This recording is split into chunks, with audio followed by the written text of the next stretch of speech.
There's Very your nice. slate. Thank There you, you go. thank you. Okay. Welcome back, everyone. Thank you. I just wanted to first off start by saying I have never seen the film in its entirety, and it was really, truly very special to watch it in this group. I wanted to ask how it felt to kind of be back at Pitt, be screening this film at Pitt, since it's something that you both have talked about doing since you graduated from Pitt. Yeah, it's literally you're watching two guys live their dreams out. 18 years ago, Nate reminded me the other day that, I said it earlier, this was it. Our dream was, when we were spending our 10,000 hours at that little closet, UPTV, making these videos, we had always dreamed of, having the opportunity to make a film and then bring it back and show, not only the kids, because so many people had done that, but also so many of our mentors are here. Yeah. I mean, it's remarkable. Like, I'm just watching it like Adam Lowenstein's here, like watching our movie. Like I learned about movies because of that man. Janet's here. Janet taught us how to do production and budget and produce stuff. Mark Nobile, the reason this film looks so good is because Mark is our mentor. He taught us how to shoot. And Carl Kurlander taught us, I don't know what he taught us, but but he's here. He's here, guys. He's here.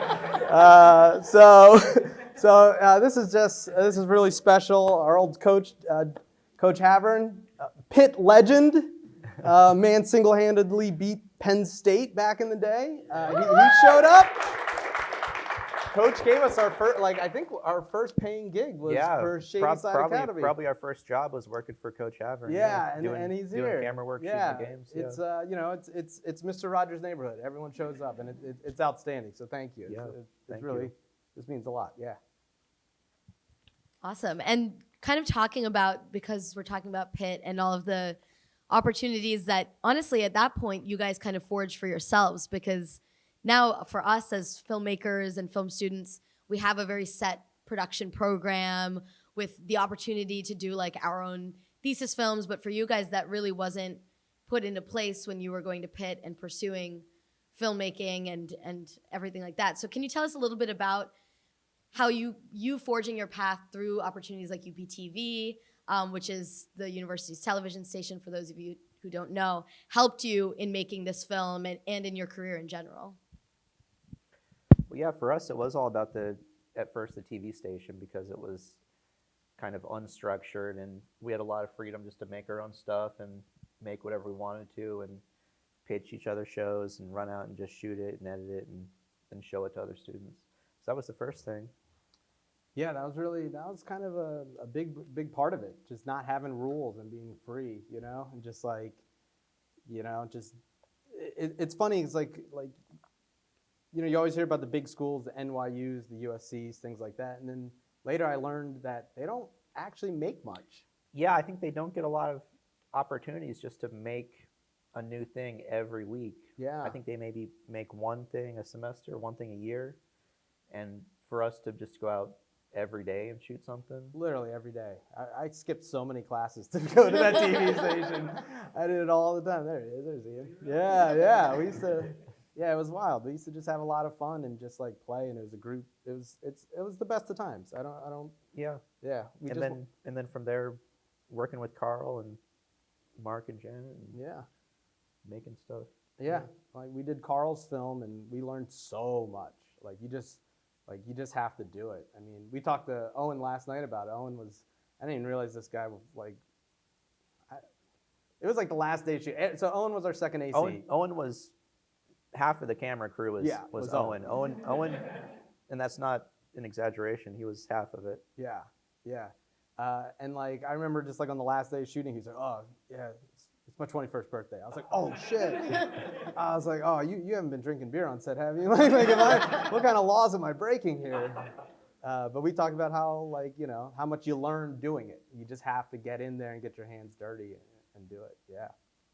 Absolutely. So I feel like that can kind of take us into, we were talking about it again yesterday, but your directing style and how that vibe of learning on the go and shooting on the go with what you were doing with UPTV kind of lent itself to this film.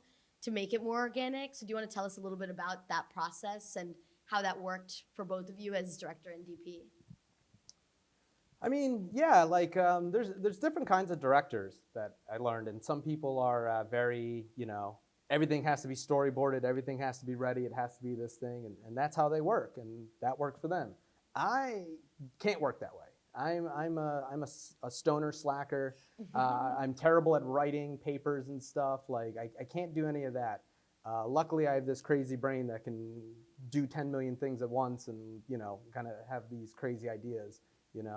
I mean, the Pussy King came from up here somewhere. I don't know. That didn't come from writing it on paper. That just came from up here somewhere. And so, yeah. So, so my style's always been more, be water, take the shape of whatever container you're in kind of thing, that Bruce Lee quote. And then just kind of go with it. And then, I mean, maybe that's why it took 13 years to make, but that was one thing that, we just kind of kept a really nice, calm set the whole time. And I think Nate was kind of the leader of all that. I've always heard about Clint Eastwood, and I think you're a Clint Eastwood kind of director. Oh. Because I've always heard that he does one take in a short day, and that was kind of the feeling that we had. Yeah. But more than just director, you were also everything else. You were a producer, writer, editor.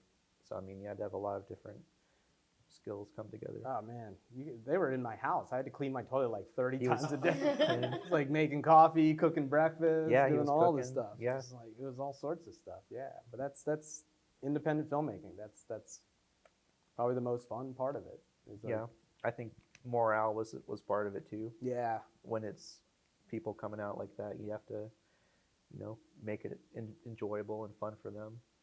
Yeah, Nate really... Because they could easily quit. Yeah, Nate told me about that in the beginning. He was like, look, we got to have a good set because we're not paying people that much, and everyone wants an excuse to leave. Like, hey, I got this gig, I can go and do that. But it's like, if you're in it and you're like, this is fun, I like this, I'm learning a lot, or we're making a good product. Plus, this kind of thing usually ends with people arguing and quitting and threatening to sue each other. Yeah, so usually, you've got to keep it fun. Yeah, our friend Chris Blim, who was the first AC, said, I'm gonna be honest with you. Usually these films, like we all hate each other at the end. And he's like, this is the only film I don't hate everyone. Yeah, this kind of thing, it can go bad. It can go bad real fast. I would say the last day I was like almost like this is getting bad, because we were using my house, and usually there's maybe 15 people in my house, and like, okay, fine, you can deal with that.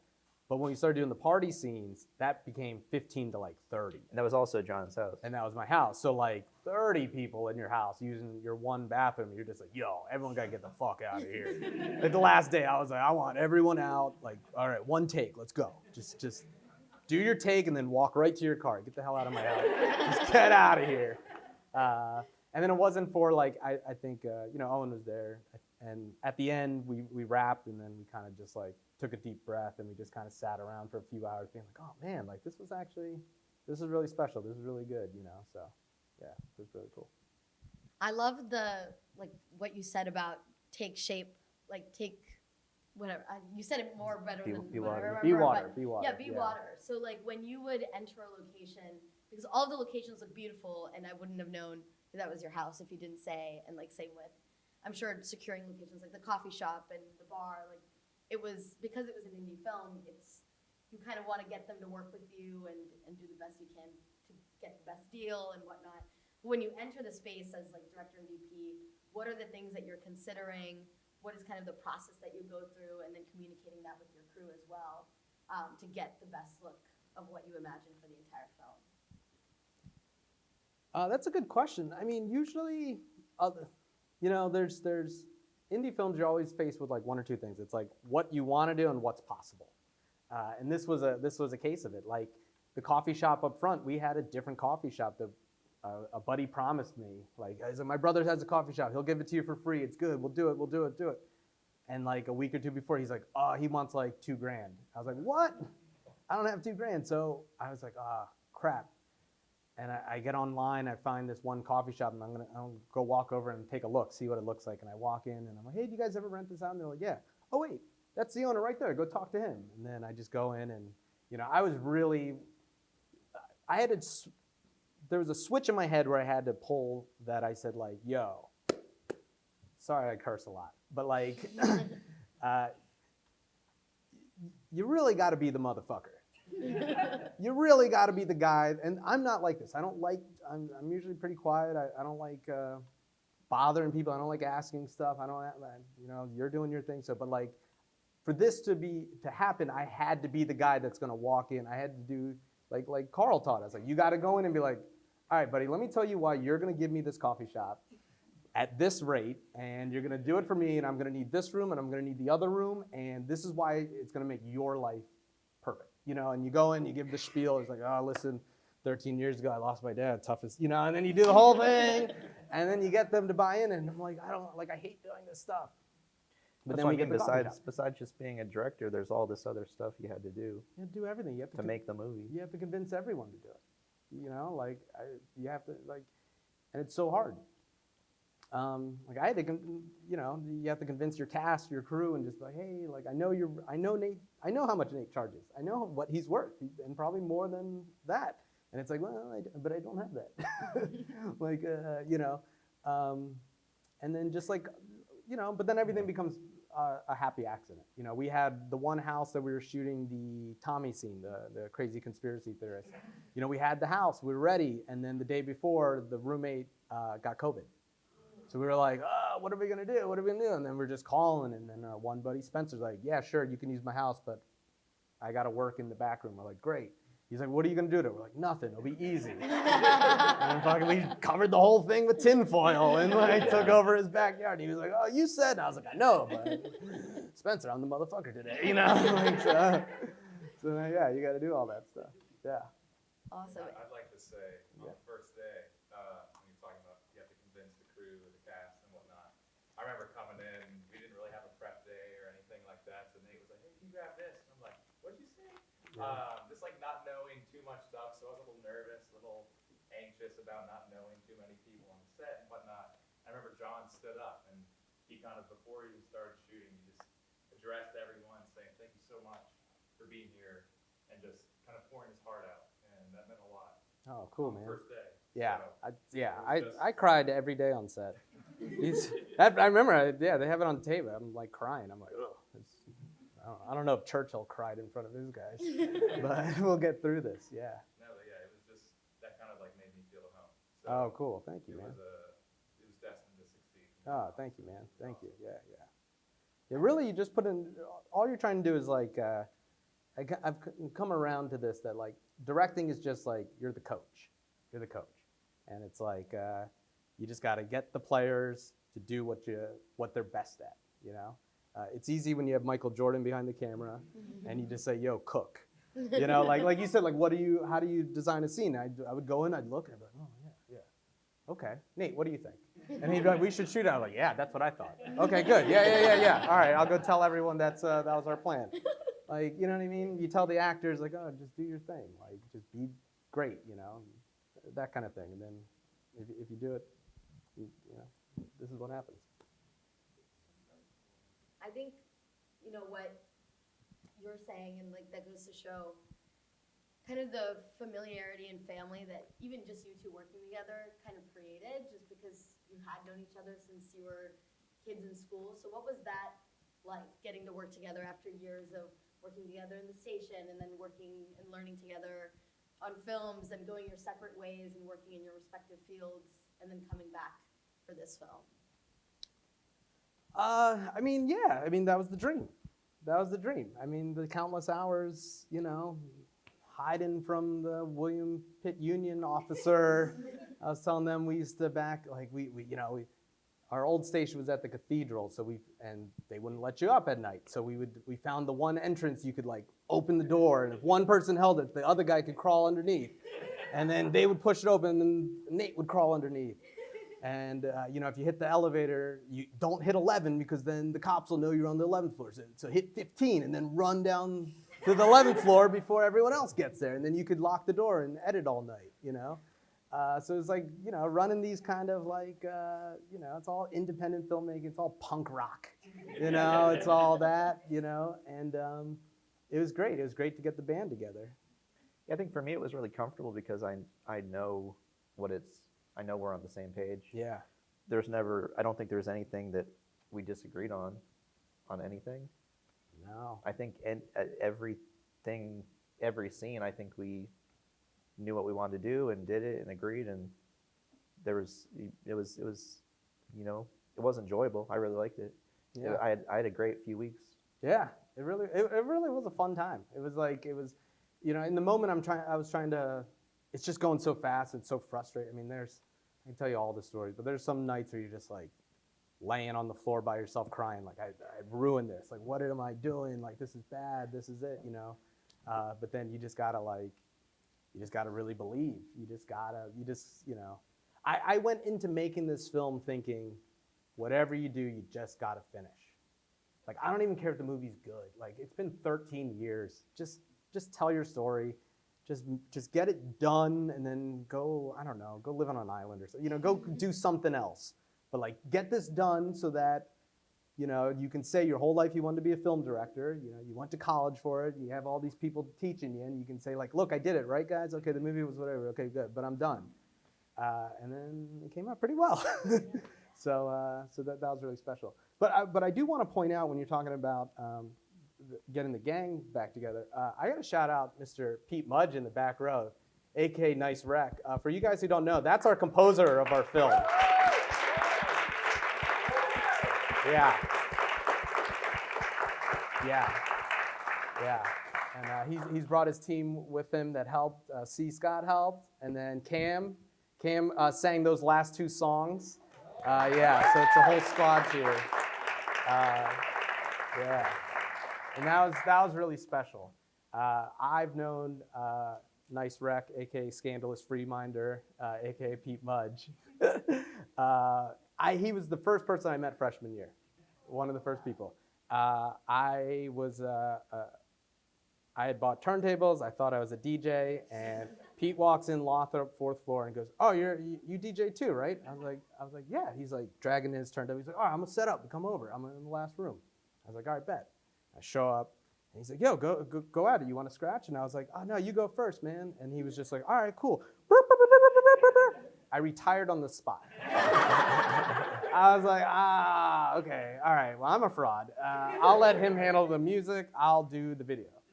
And what was it, 2001? He did music on your college film. He did music. Your short. Yep. And then I've been using his music literally forever.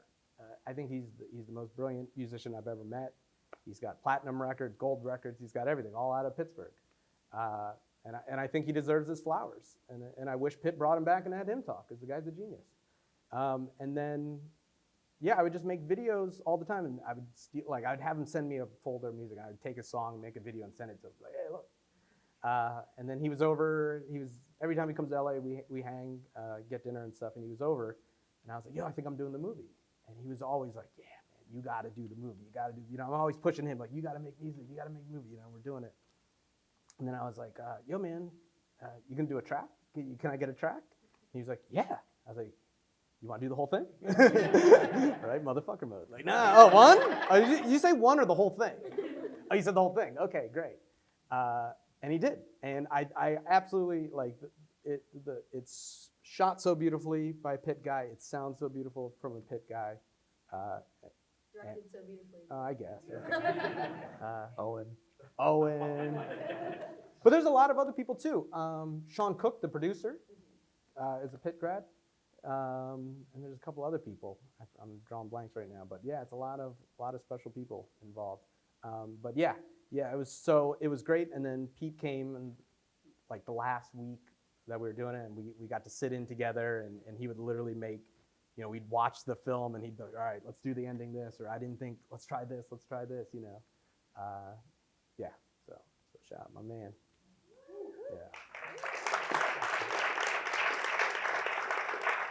Not to mention, I think it's pretty cool and inspiring for like us students who are all working together now to be like even though if we go separate ways or move or stay, like we can all still work together. And I think that's pretty cool and beautiful and inspiring for us to see that happen, and then be inspired to kind of continue that? Yeah, I mean, you guys always inspire me. I mean, I don't know if you guys know, like, Sam McCoy and An and Haley, like, when they were doing, I met them the last time I was out here, and they had done a short film, and they were thinking about doing the second half of the short film or doing a feature, and I told Haley, I was like, you gotta do the feature.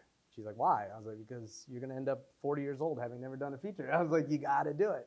And I was just pushing hard on them, and they did it. And I 100% say that they're a huge reason why we were able to do ours, because It really helped a lot with advice on fundraising. I picked their brain for that, and just like, man, I would say the darkest day I had was a few days before production, and I was just literally just laying by myself, like in tears. And then Sam's just like, how's it going? Out of the blue, you know, she lives in New York, and I was like, well, you know, like, I'm trying, you know, like I feel like I'm not prepared, I feel like this. And she's like, well, you'll always wish you had more time, but no one knows the story more than you do. And you just got to believe in yourself, and you just got to get it done. And I was like, oh, thanks, Sam. I was like, that's great advice. She's like, yeah, that's what you told me. Like, just listen to yourself. And I was like, God damn it. And I was like, oh, man. And I just like kind of laughed and was like, oh, okay. If this recent college grad can see it more than I can see it, then like, okay, I'll be all right. I'll be all right. Yeah, so. Yes, Janet.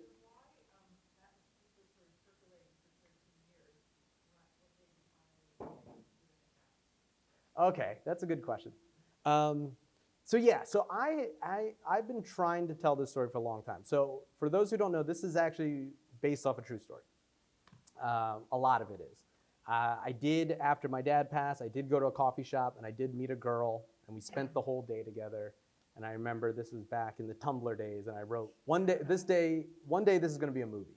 Like I just was in it, like this feels like a movie. And we had done a short film and all this stuff, and then I was like, been trying forever, and I couldn't really get it around to it. And then I found myself in this terrible trap, which was, like my wife would say, let's go on vacation. And I'd say, I should be working on the movie. And then I'd go, and I wouldn't work on the movie. And then it was like, well, I didn't go on vacation, and I didn't work on the movie, and now my wife's mad at me, and I feel like a loser. And that vicious cycle just happened for 10 years, And then I just wasn't enjoying it. And I had this great job. I have a great job.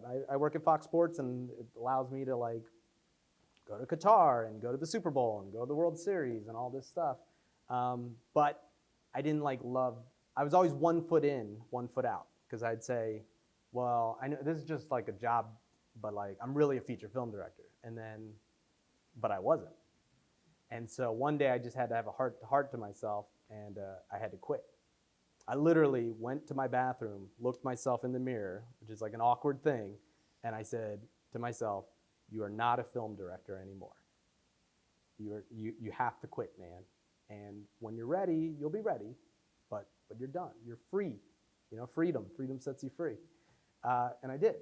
And I was like, I'm good. And then it was great. I got to go on the vacation. I got to enjoy my job. You know, that's when we won the Emmy and the Webbies and all. Like I really got to do this thing. What year was this? This was about 4 some years before I wrote it. So, and that was 3 years ago. So yeah, about seven years ago. Yeah. And I was like I was good. And then I was like feeling great. Life was good. Everything was good. And then I was shooting my buddy's short film, and someone was shooting the other half, a mutual friend of ours who I won't say, nice guy. But he was like, oh, who's shooting the other half? And my buddy goes, John Hill. And he goes, oh, does John Hill still make stuff? And I was like, oh, y'all motherfuckers forgot about me. It was like that Jordan meme. I was like, I took that personally. So I was like, yeah, I make stuff. I'm back. And then the next day, I was like, let's start writing. I called up our boy Dave Seeger and was like, yeah, I need you to meet with me once a week and hold me to the fire. And every week I'd go, I paid him a little money, and he's like, all right, what's your main character? You know, you have 1 week to figure out. Get me the first, act 1 next week. Give me act 3.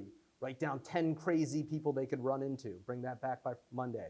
Give me 10 places they could go, 10 activities they can do. And that's where things like conspiracy theorist person comes in.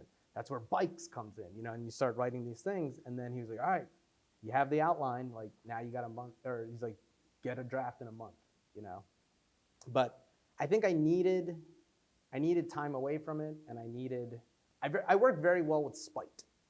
Like, if someone tells me I can't do something, or they spite me, like, then I'm like, all right, that's like, I often say I cover the chip on my shoulder by wearing my heart on my sleeve. Like, everything I do is because someone told me I couldn't. You know what I mean? Like you can't do it. Like, I think that's just part of my ethos. Like, even this whole thing, like, no one in my family graduated college. Like, my mom did not have hot water. She didn't have electricity when my dad married her. And now, here I am, the university has invited me back to play a movie. Like, that's full circle. We had to fly Spirit, but that's okay. Maybe in the second film we can get like Delta or something. Yeah, maybe. But then it did come together really fast when you It came decided to make so it. fast, yeah. It was 13 years of saying you're going to make it, and then I think you said in 2 months we're going to shoot it. Yeah. And I think that was the other direction. I was like, 2 months? Are you sure? It's crazy. That's really fast, dude. That's not really. Yeah. But then I think you said you want to do it by Father's Day. Yeah, so that was the thing. So it was like we wanted to, you kind of had to work backwards. And we knew we were like, I want this thing done because I need to move on with my life. For me to like accomplish it, I need to be done by the Sundance cut at like 8, you start working backwards, then you're like, okay, I should start shooting it in like June. This is about 1 year ago. Yeah. You said in June we're going to shoot it. Yeah. Because they asked me, they were like, pick a day. And I picked, it was June 19th, which was my father's birthday, was our original start date. And then things got a little hectic, so we pushed it back. But Not by much, though. it was like June 26th, yeah, the next week. And Yeah. then we shot, we finished shooting July 11th or 13th. So it hasn't even been a year, like. And you launched the Kickstarter in May? Yeah, it was like a It was? month Okay. before. Yeah, it was like a month before. Yeah, so it was just like we didn't even have the Kickstarter money. Was like not even coming in. It was like, all right, Yeah, it was. I hope this check comes in before I owe people money. Like I don't know what to do. Yeah, but yeah, and it came out. It came out way better than I ever thought. Yeah. Hey guys. Oh yeah. Major professor, very proud. Oh I gotta ask a professorial question. yes. I want all of it. Which is, did you know from the very beginning that it was gonna be black and white, or was that a decision that came later? Well, we couldn't afford color SD cards. Okay, that's a nerd joke. Thank you, Jana. Thank you. Did you write it in black and white? I don't think I did. There's a couple reasons. I we were talking about this earlier, and I said we were watching. I was watching Cold War while we were, and I was like, everyone says this is like the best cinematography and all this stuff. And I texted Nate, and I was like, is this movie like, is it even shot well? And he was like, nah, I think it's just because it's in black and white. People think it looks better. And I was like, oh, okay, that's a good trick. We should, all right, we should try that. I've noticed that if you want to win an award, black and white It's the way to go. Usually- the way to go. usually the way works. to go. I would like to point out real quick, the IMDb page says it's in color. Oh, really? Yeah. Oh, fake news. We got to get on that. Yeah, get that.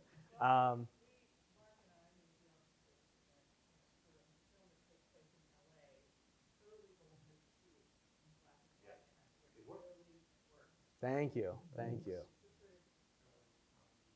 Yeah. Yeah. When you get this question the next time, you say, this is my tribute to Night of the Living Dead. Yeah. Well, I will say that too, though. But okay, so it wasn't just that. It was also like, I part of me, one thing I had to do when I was writing the script, because, why it took so long was like figuring out, because the problem is, it's like, the character Jay is really tough, right? Because he's like this guy who thinks everything's good, right? So what's the arc of a guy that's happy and thinks everything's good? So it was hard to figure out that circle, and because I always thought I was good, and it wasn't until my friend Chris confessed to me. He was like, "No, we knew you weren't good. We could tell that you weren't good." I was like, but I felt good. And I was like, yeah, I don't care what you feel. Like, we all knew you were broken inside. You know, you were just putting a facade on, you know, like Jay did. So that was always hard to, like, how do you get this thing over? And then at one point I was like, oh, it's a comedy. Like, you just got to write it as funny as possible and make it weird and just make it, like, you got to, like, really, really laugh at it and figure out that's how you get the story. And part of the thing I was doing was like, well, why do I love movies?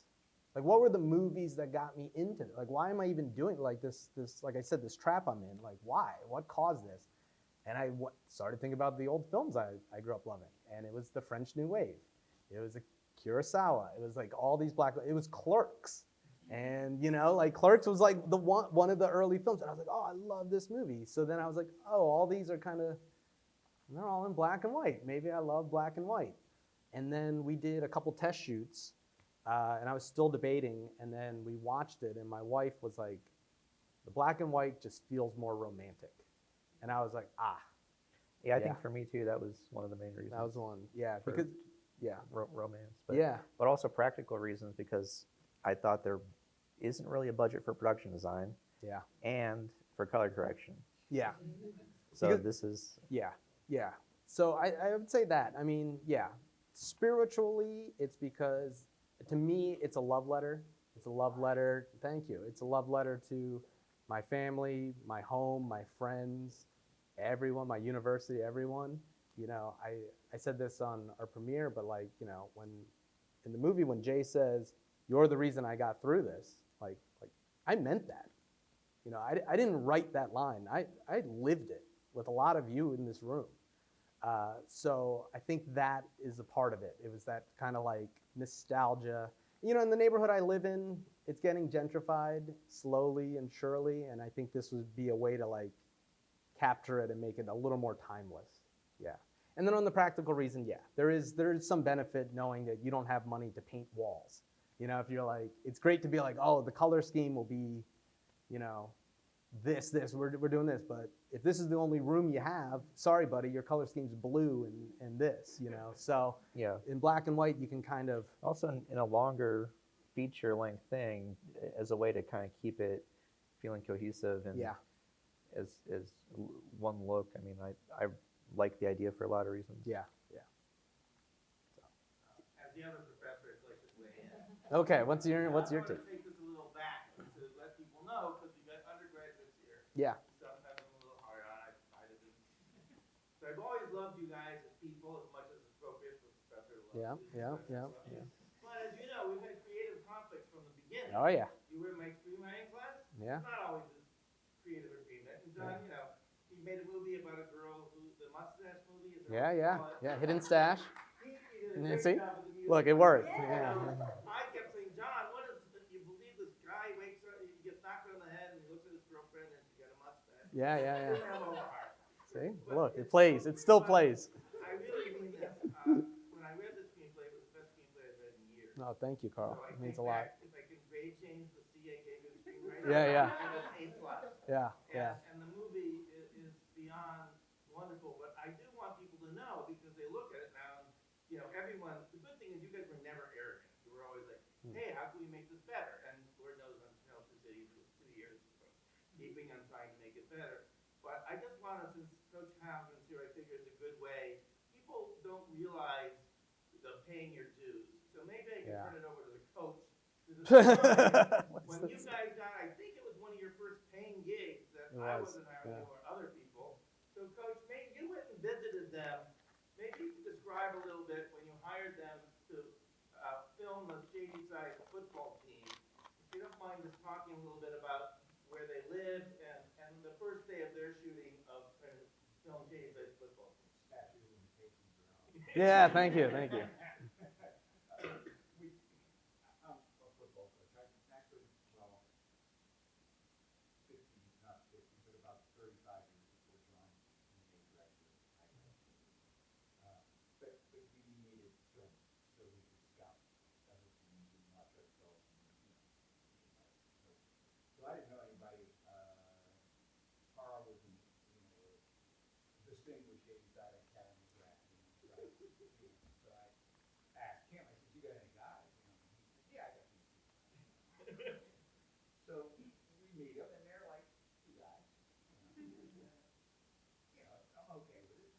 so after talking, especially to Nathan for a while, they did not know if it was blowing up or stuff as far as football was concerned. So they would do some things like the guy would throw the pass and Nate's photography would still stay on the guy in the crew. He wouldn't fall. There was some little concept that they had to get. And they did a hell of a job, and that was nice. I told them before the film come out, this was one of them. Thank you, Coach. And it didn't come out of my budget, but I was really impressed with the business deal that they made with their organization. That was pretty good.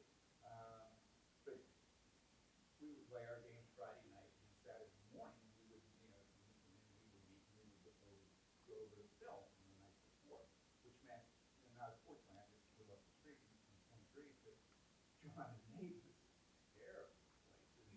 Bouquet down by the post office. Yeah. Rats wouldn't stay.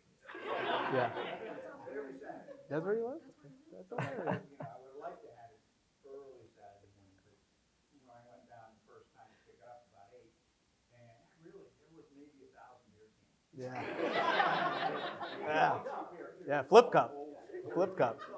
Yeah, yeah. But they did a fine job, and it was like, it was interesting, and it was like, I needed something, I knew Carl only because of the shade side, and he knew these guys, and it worked out really well. I hadn't seen that. I know. When I heard you were coming, I was so happy. I probably have your first highlight film. Heck yeah, heck yeah. Oh yeah, I'd love to see it. I'd love to see it. Yeah, I know. I should play it. So And not to, I was thinking about what the professor said, probably a lot more layman terms. The fact that it was a love letter, Yeah. which is wonderful now. Yeah.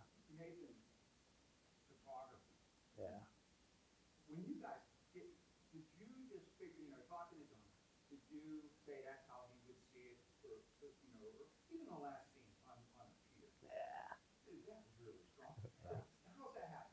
I got it from a layman. Although I do have a master's in film from Indiana University of Pennsylvania, Yeah. which I also had PAL. I was coaching. But how's that work? I think how it worked out was I had read some drafts over the years, but the final draft that I read, once we went through it, I said, so I was thinking it looked like this and this, and I think were like, yep, me too. And then I'd say, and on this part, do you think we should do this? And you're like, yeah, that's what I was thinking.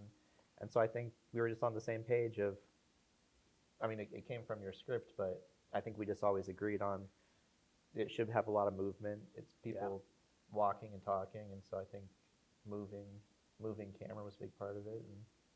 And I think overall I pictured it from the script the same way that you pictured it, and we just worked on filming it. Yeah. I mean, I would say too, so much of it's very difficult. Look, there's a lot of bad indie films. It's hard to make a great film with not much money. It just really is. And I would say we exceeded everything. Most $100,000 films does not end up like that. And so much of the film is I call it a walkie-talkie. They're just two people walking and talking, right? And that could get very visually boring. And then luckily, we'd always figure out how do we try to make this not just boring, And a lot of that was Nate having a Steadicam and keeping it moving and knowing part of it's how we shot it. If you notice, a lot of the longer takes are in the beginning when they meet, right? And we try to keep as much distance from them as we can at times, because as they're getting to know each other, there's more distance. And as the film gets closer and closer to the bedroom, now they're really close and we're on a real tight lens, to the point that we're above them watching. In the film, we're always at the heaven level watching down, right? Until we get to that bed moment where we're really on top of them. So it's kind of like that, and knowing that you can, when you're watching the movie, you can probably get away with longer takes early on because they're new and they're not going to be boring. And then as you get more and more, you got to start speeding up a little. You got to all right, we've heard you talk for a long time. Let's start getting some excitement in there. Let's throw in a conspiracy theorist. Let's get some bikes. Let's start moving and doing things like that. Yeah. So you gotta have to then build it up so you're not bored, and then you get to like the party scene, and it's like, okay, one shot, like let's keep this thing moving, and let's get those drums going, like get them going, you know, and then put in that little like let's start getting them there, because we got to ramp up until the fight, you know. I think it was all in the script though. Everything Yeah. about it was in your script. Yeah, yeah. And we also talked too, like my thing was like, you know, we talked early on, like just if you're at a fork in the road about what to do, go extreme. Like if we're gonna shoot wide, shoot really wide. If you're gonna shoot tight, you know, we'd always joke, hey, grab that 135. Like the 135 lens is like, that's that super tight, you know. And whenever we'd be like, I don't know what to do, we'd be like, grab the 135, because no one usually uses that lens, so we'll do that, you know, and then just try to keep it going, you know, and then yeah. The dialogue was amazing. Oh, thank you. The aerial shots Yeah. are really a love letter to Los Angeles. Yeah. Like nothing I've seen. And Thank the you. music was outstanding. Yeah. And all of us was flawless. Oh, thank you. And on a side note, I've been on a lot of sets. Oh yeah. This set was the calmest set I have ever witnessed in my life. It was so calm. And that's funny because I remember you That telling that me was the most frantic. that day was that like we the had. day I was That freaking was. out, and then it was the hospital stuff. So okay, first of all, we're about to shoot this hospital stuff, and we're like, someone's got to play my dad, right? And I was like avoiding this thing, and I was like, you know, we're gonna wear the mask, we won't see it. And then, hey, Jim, okay. And then the girls, our interns, were like, it should be Carl. And I was like, what the, you sick fucks. Because Carl used to always call me and Nate the boys, and they're like, he wants to do it. I was like, this is so perverse. Like, no, Carl, you're not my dad. You can't be like, I love you as a mentor. I know you call me the boys, but like, we gotta draw a line. You're sick. You're sick. I was like, no. And they're like, we don't have anyone else. You gotta, like, Sean's like, come on, I think you would do it. Like, and I was like, okay, fine. He can play my dad, but Natalie has to be the nurse that pulls the plug. And they were like, all right, we could do that. Okay, I was like, all right, we could do that. But that was the one day we rented that location, and we were getting close to the end, and one of our PAs was like slacking. I remember being like, buddy, Because we had this hospital set for only a couple hours. only a couple hours, and that was the most stressful one. And then I remember on the set, you were like, I've never seen it set this. I'm like, I'm freaking out. It was just the chillest, coolest Yeah. place to be. And I was just like, how do these guys pull this off? That was the hardest one too. Well, the one that broke me, the one that really, really hurt, was the photo of me and my dad in the hand. Oh, yeah. That one was rough, because that is the real photo I put in his hand. The end story is verbatim. Everything else, some of the films like obviously a little different, but that end speech he gives is how I tell this. Tonight, if you want to ask me, I'll tell you the exact same story. And we were driving to the hospital set, and I was like, should you do the photo? And I was like, I don't know, like maybe that's too much. Like there's got to be a point, you know, like.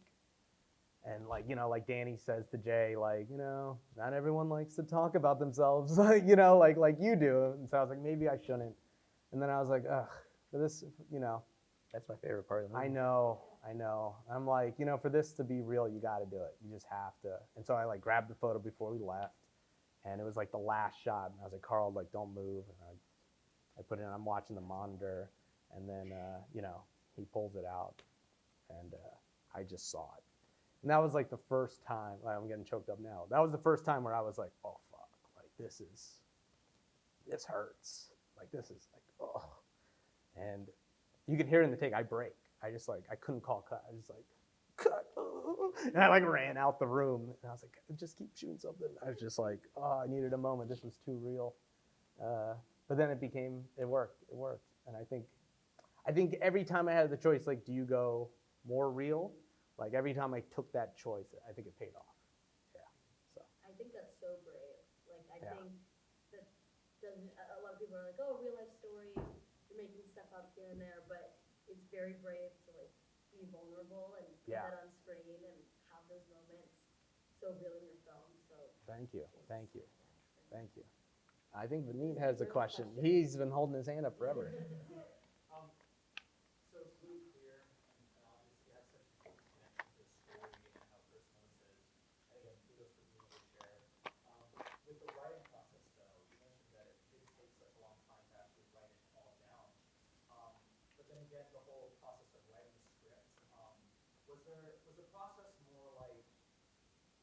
you would work on it to the point where you would see the same lines that you wrote over and over again to the point where it seemed sort of the words seemed to lose their meaning, or was this something that you just knew that it seemed fresh every time you went back to it?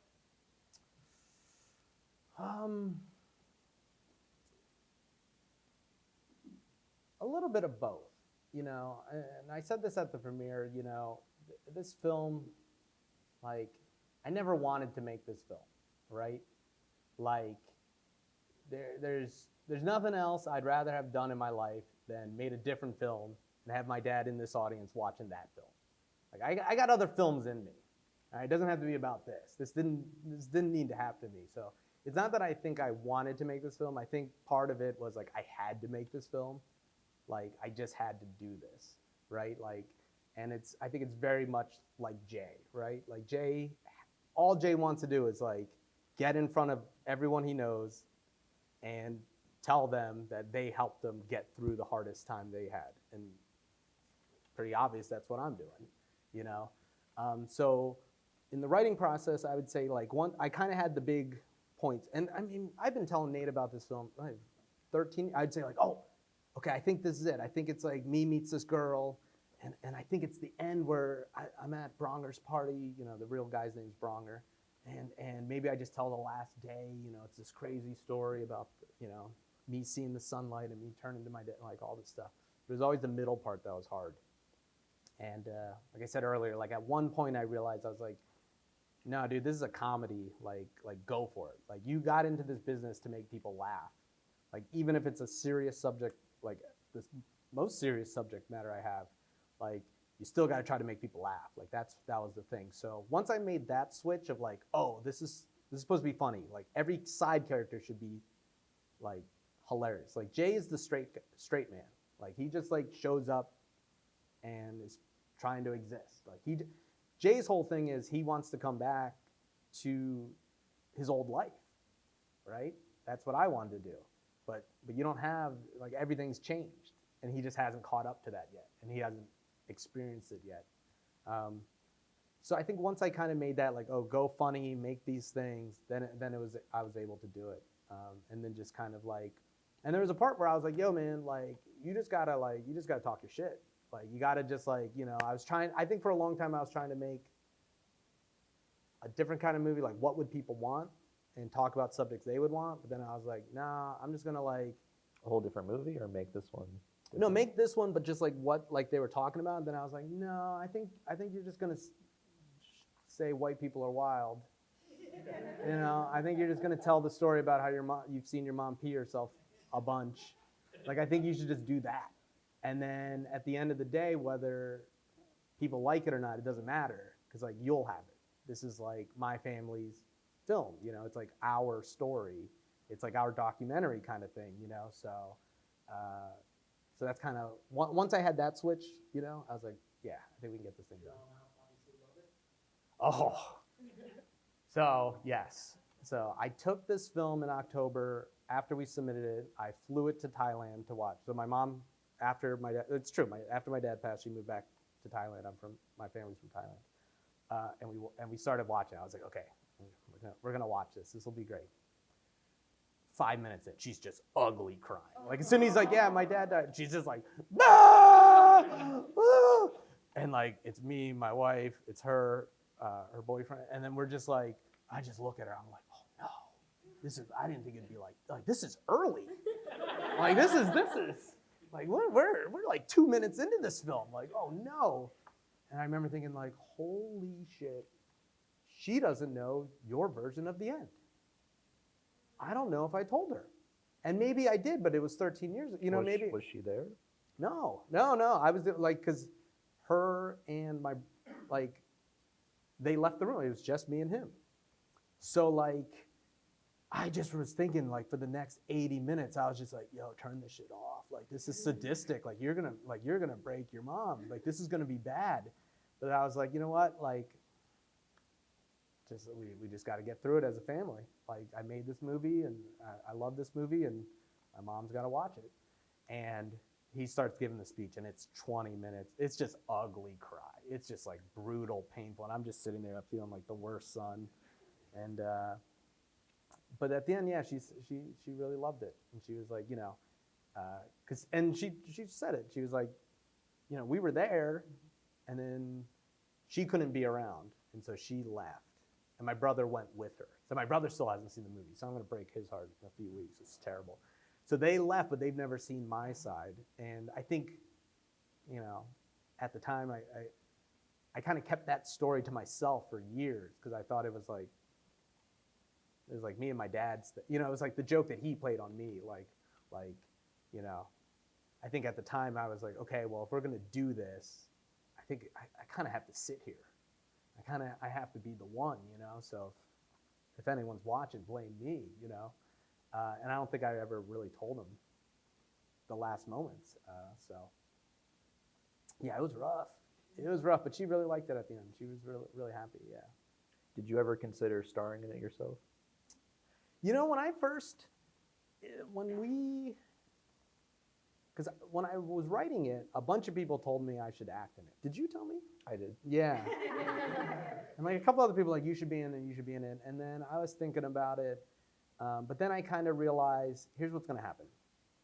I'm gonna hate my acting, and then I'm gonna hate my directing. And then I'm just gonna hate this thing. Because I'm not really an actor, and then I won't be behind the camera, which is my strength. And I was like, nah, just don't. I think if we had made this film like 10 years ago when we were younger, I think I would have done it. I think it would have been a different film. It would have been handheld, really gritty, and I think I would have acted in it. Like the original versions, I was like, okay, I'll be a part of it. And in the short film, it's me, and I think early on I would have said like, yeah, I'll do that. But then at this point I was like, be behind the camera, be a director, and also like Chris is an amazing actor. I mean, he's way better looking than me, so like. Oh yeah, we had a great cast. How did you get in touch with Maddie Cardopple. Cardopple. So one thing we did this time, and it was like probably definitely the biggest thing that happened, was we were debating whether to get a casting director or not, because they're not cheap, and I was like, I know a lot of people, and for like years up to it, I would on my Instagram I'd follow every like Asian American actor, and I just like had a bunch of hot Asian dudes on my phone like nonstop. And then like I was like, all right, well, whatever. And then I was talking to someone, and they were like, you should do it because they'll deal with SAG. Like they'll like this isn't like you and your friends making a film. This is like a real movie. Do it right. Like It does get really complicated with all these contracts and it everything. gets really complicated, and once again, it's like like you're the coach. Get an assistant coach, get a shooting coach. Get the player personnel that just does that job. So Sean Cook, one of the producers, Sean was like one of the first people to sign up. Dan Reeser too. They produced the movie. Owe them everything. And Sean was like, I found someone. One of my actors recommended this woman, Jamie Gallagher, and we met with her, and she was great. She was just wonderful, and she was like, yeah, let's start. And she knew Kayun. She knew her like in her personal life. They had mutual friends and stuff. She was like, I know this Korean girl. You should meet her. She's great. She's like the easiest person to work with. All that stuff. And yeah, we met her, and I was like sold. Like, let's pick her. And then Jamie also knew Maddie. They had worked together for a long time. And I'd met Maddie a long time ago. you had met Maddie? Maddie Yeah. asked me to shoot something of his like 10 years ago. Oh, really? Yeah. I didn't know that. Yeah. He's just like a comedy dude. And then, so we had He actually. used to be, I think he was the Farrelly brothers' assistant. Yeah, that's what it was. And then he started getting parts. And Yeah, and it's funny too because like I think we had kind of offered like, so he plays Brandon, but Brandon is actually based off a former coworker, Brandon Newman. And Brandon is like a former defensive lineman from Notre Dame. He very much, you guys watch Curb, he's very much like Leon.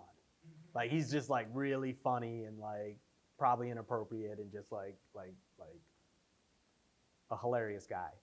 And so I was like, Maddie don't really look like that. I don't think it'll be him. And we had offered him like the Uber driver role and all that. And he was like, yeah, Jamie, honestly, like I'm trying to do bigger roles. And then she was like, what about like someone else? And I was like, oh, let's see if he would do Brandon. And we'd have to change the character to fit his personality because, Brandon originally was this confident guy that could get all the girls and all this stuff. And Maddie obviously played him more like Maddie, which is like just a weird, awkward, dry character. Were they still both supposed to be the Pussycat? It was always the Oh, he Pussy was King. always Oh the yeah, Pussy yeah, King. yeah, yeah. No, that was set. Maddie brought a lot to it. Maddie brought a lot. Maddie really had a lot of ideas. He did. He's an incredible actor, and he's been in so many things. And then the rest of the cast was like either we would just do, we did just a casting. We just get a lot of, like a lot of the people were just like, that's how we got Chris. We just posted, we were looking for, this type of person, and then you watch hundreds of tapes, and then he was by far the best, easy. It wasn't even really close. And then sometimes you audition, like, sometimes they audition for one role, and they just weren't quite right for it, and then you're like, oh, but this person's so funny, like I gotta find a spot for them, and then we would Like Roger. Yeah, Roger is like his name's Cole Mysick, and I believe in that kid so much. I think he's So gonna be a he star. auditioned for Chris, didn't he? Yeah, The lead. yeah. He auditioned for Chris, and I just don't think it was quite right there, and he played Roger like killer.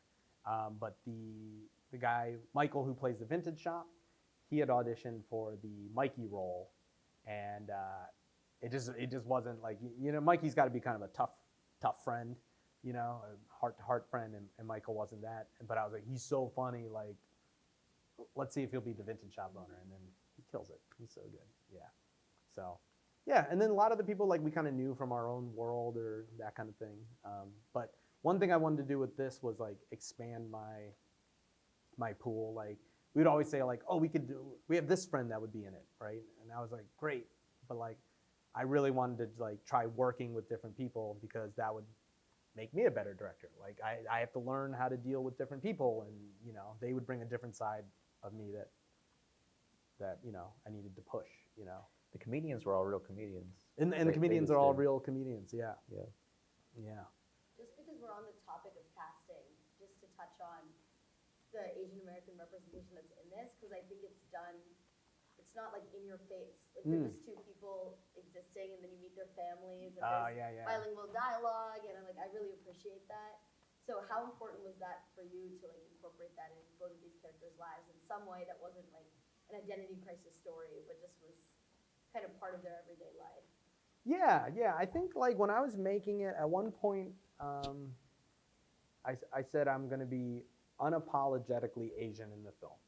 Like at first I was like, I'll put a little in, I'll put a little, and I was like, again, kind of writing for a different kind of big picture film type thing, what I was trying to do. And then I was like, no, make this about you. Like these are your stories, and my wife's Korean, so like Danny became Korean, in the film, and really make it about her family. Like that's my wife's bedroom. Oh yeah, That's my That's her house, yeah. my in-laws' house, and that's like her bedroom from like when she was in high school or something. So it was always like trying to drop those kind of details in every single place we could to make it just more authentic. And again, like if I get hit by a bus tomorrow, like this thing's gonna live forever, and it's like I'm gonna do like it's got to be But our motto on set was always one film. Like, if you asked me to make 2 films in 12 days, I don't know if I could do that. But I think if we all work really hard, we can make 1 film in 12 days. And also, like, this is going to be the one film where I can do just what I want. Because if you do a next film, you probably want more money.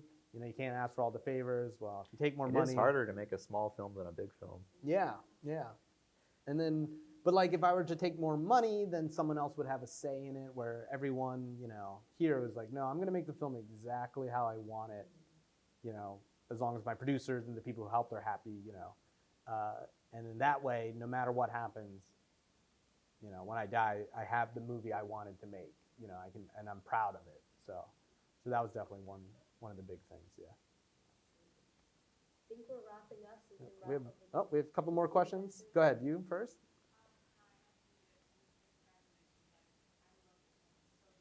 Oh, thank you.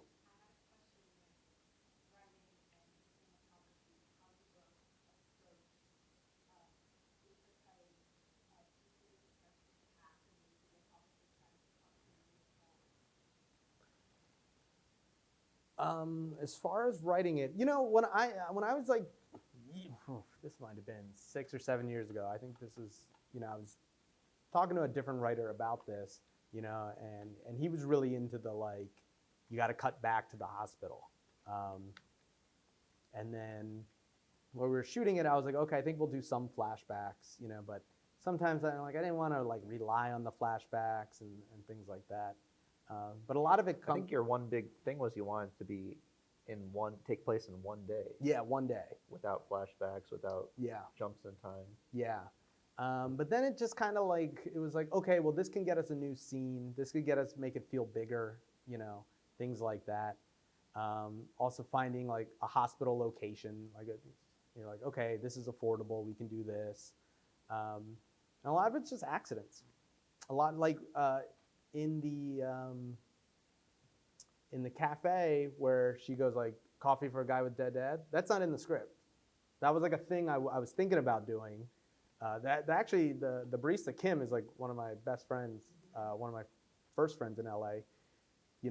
She didn't have any lines. It was literally one line like, "You done with that?" I think she came up with monkey milk. She came up with monkey milk, yeah. And we had auditioned 500 people for this barista role, and it's literally just people going like, "Hi, I'm Cindy here for the barista. You done with that? Thank you." And you're watching 500 of these, and I'm like, "No, cast Kim. Like let's cut through this. Kim's funny." And I was like, "Hey, look, is this milk thing funny? Like it's LA, they have all these stupid milks. Like, can you come up with a bunch of milk?" She's like, "Got you." And she wrote those all down. And then I was like, let's try this line where you say coffee for the guy with dead dad. I don't know if I'll use it, but let's try it. And then that was in the film forever. And then I actually put that flashback in. That was like one of the last edits. Because I needed it to play better. Really in editing. Yeah, that's probably where that came out. Just yeah. How did the editing go? Well, yeah, I mean, I just like kind of went at it as hard as I could. I was like, I'm gonna be college John. I'd go work and then I'd come home and just like edit till 3 a.m. and just got into like beast mode. But even that big flashback right before he gets the cassette, that was an accident. That wasn't in the movie. Like that's just like he's just sitting there and then he looks and he's going.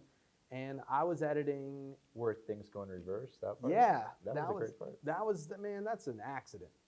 I was editing the bench scene, and I was just scrolling through, and I hit backwards, and all of a sudden the cars go backwards. I go, ooh, that looks cool as hell. And I was like, what? And I was like, oh, wait. When Jay's kind of staring, he should have and it should be in backwards. I was like, ah! I remember yelling like, ah! My wife was like, what? I was like, oh, you'll see. And so I grabbed that, I threw that in there, and then I just started going through like, what are the, when you go back and think about a great day, like you kind of sporadically remember like, oh, what was this? And it's like, oh, well, I rode bikes and I did this and I did this. So then it's like, just start playing those backwards, and then you get to that kiss and you're like, okay, like, oh, what if this day didn't happen? So then that kind of became the thing. And you drop a nice rec song in there that kind of has that vibe with that memory thing. And then your sound mixer adds that little rewind thing. And I think it's like a nice little moment to kind of get you like, oh, okay. Like, yeah, we kept saying too, like in the film, like, how do we make this like, just like 10% weirder? How do you stand out? How do you like try doing like a couple little things to make it just like be a little different? And that was one of them. That was just a Bob Ross happy accident right there.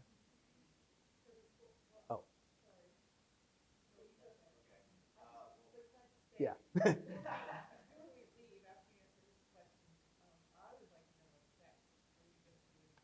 Oh.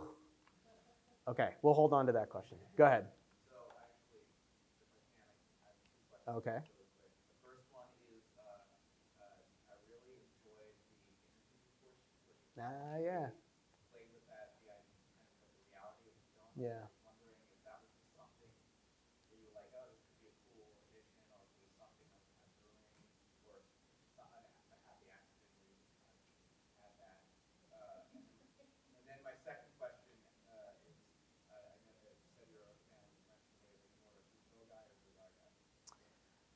I can't answer that. I don't think I'm quite qualified.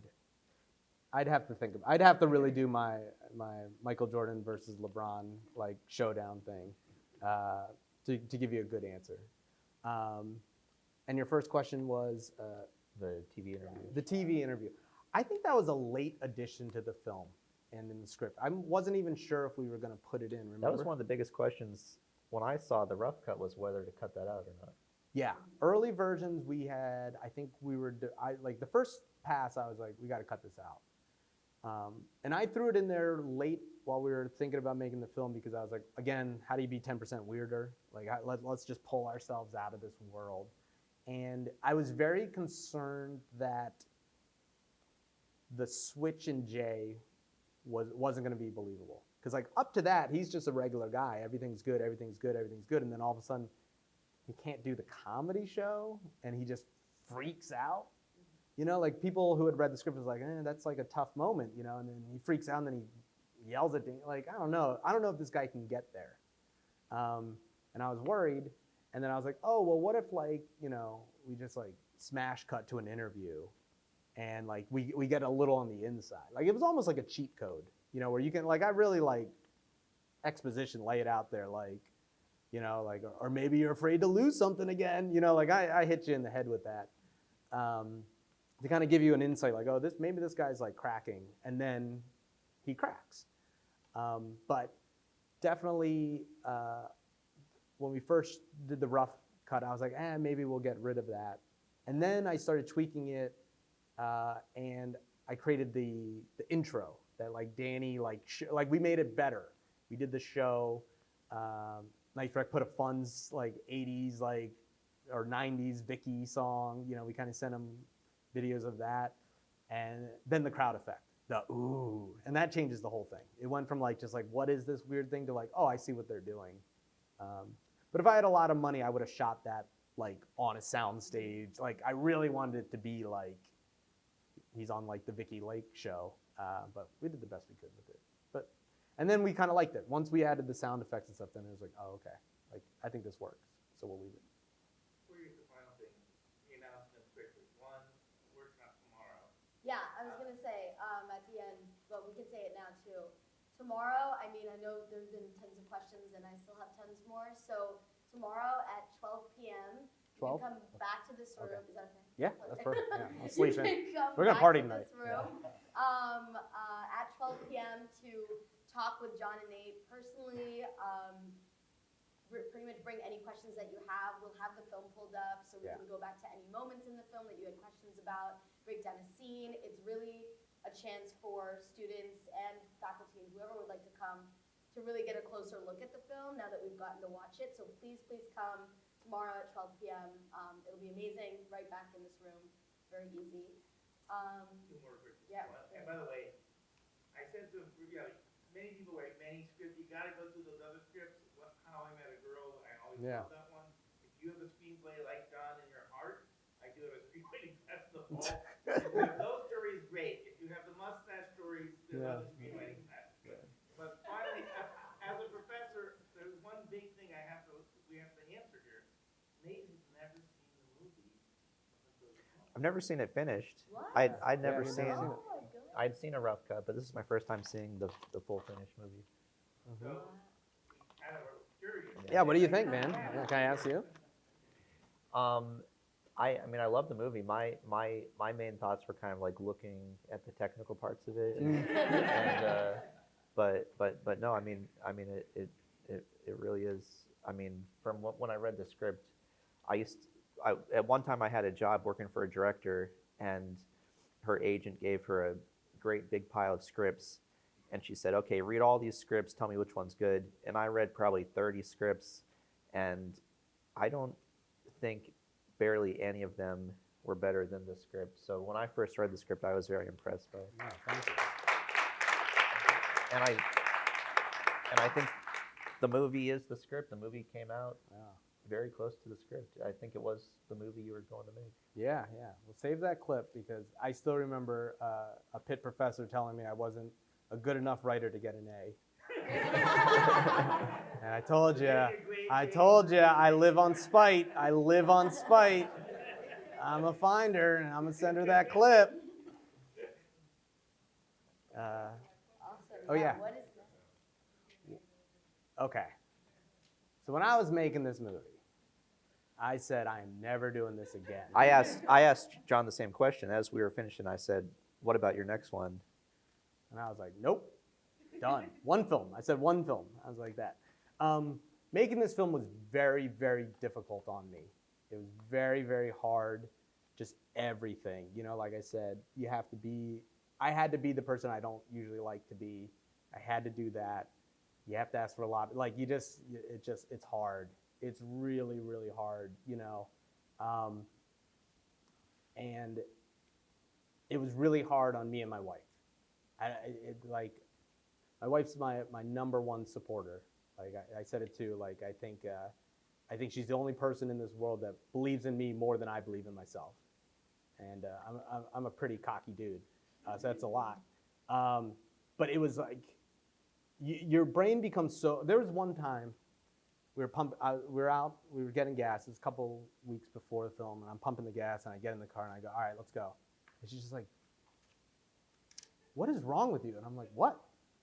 I'm like on my phone answering email. She's like, you left the gas, like you left the plug in. And I was like, what? And I was like, oh, I'm sorry. And she was just like, you're not here. And I'm like, I know I'm not here, you know? And you kind of get like Jay gets with Danny, right? Like, oh, you want to have dinner? Well, I should be writing the film. And if it wasn't for you asking for dinner, I'd have this shot, you know. And then you're just like, you become a terrible person in a lot of ways. And also, like, we were using my house. We took over the house. house. We kicked her out of it. And my wife keeps a very clean, nice house. And we had a ton of people stomping all over Oh, it. just people stomping on. Someone stole a knife. She came back. She's like, a knife's missing. I was like, I don't know. Like, what do you want to fucking do? Like, I don't know where this knife. You know. She's like, I think someone stole it. I was like, they probably just like accident. I don't know. And then you have to go to her parents and say, let's go to your house too. Oh man, and we lied. They were like, how many people? I was like, 4. No, we had like 20. I was like, all this stuff, you know. So it was very, very difficult. And like I said, the last couple days were very difficult. And I was like, I'm never doing this again. I'm never doing this again. But then this film came out, and now I'm like, damn, I should probably do this again, shouldn't I? I think I'm pretty good at this. I think people laughed at the jokes and people cried when they were supposed to cry. So, yeah. I mean, if Nate will shoot it and Nice Rec will do the music, maybe we'll do another one. Yeah. So I have a couple ideas in my head that I think, I'd like to keep telling our stories, and hopefully audience shows up for that.